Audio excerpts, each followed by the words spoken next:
Shoot করে আবার আমার উপদেষ্টা বানাতে গেছে। ওর একটা খুব উপদেষ্টা বানাও দিন আমি এক নজর পরে ফেলাই দিচ্ছি, আমার উপদেষ্টা বাড়বে না, এই দেশটা আমার বাপের, আমার বাপ স্বাধীন করে দিয়ে গেছে, আমি জানি এই দেশটা আমি কি।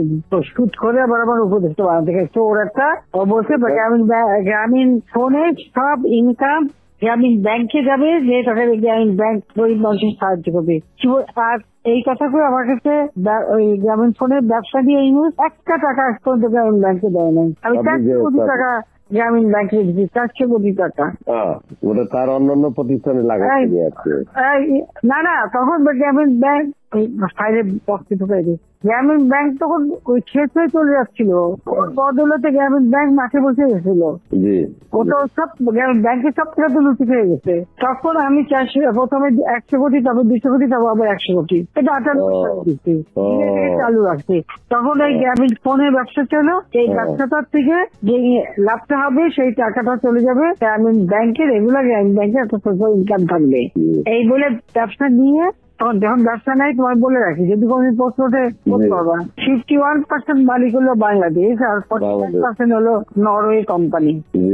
আর এখন যে দেখো সব ব্যবসা নরওয়ে কোম্পানির কাছে, তার নিজের কাছে বোধহয় 10% বা 15% মতন হয়তো থাকতে পারে, সমস্ত বেঁচে খেয়েছে।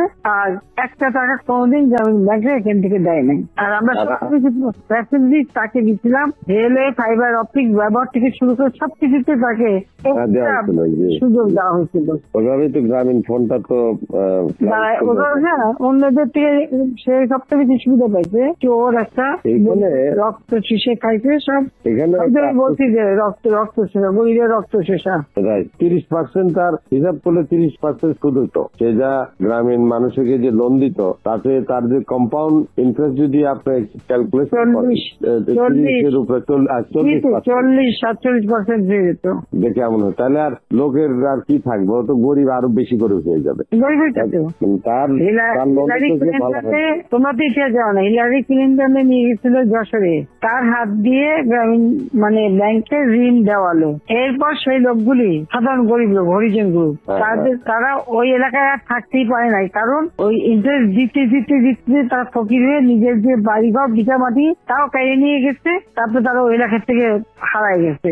দেন আমি খুঁজছি, একজনের পাশে খাগড়াছড়ি, সেখানে যে কাজ করে খায়, আর একজন কোথায় নীলফামারী নদী আসবে কোথায়, যে এরা ওই পরিবার ওই এলাকা থেকেই হারাই গেছে।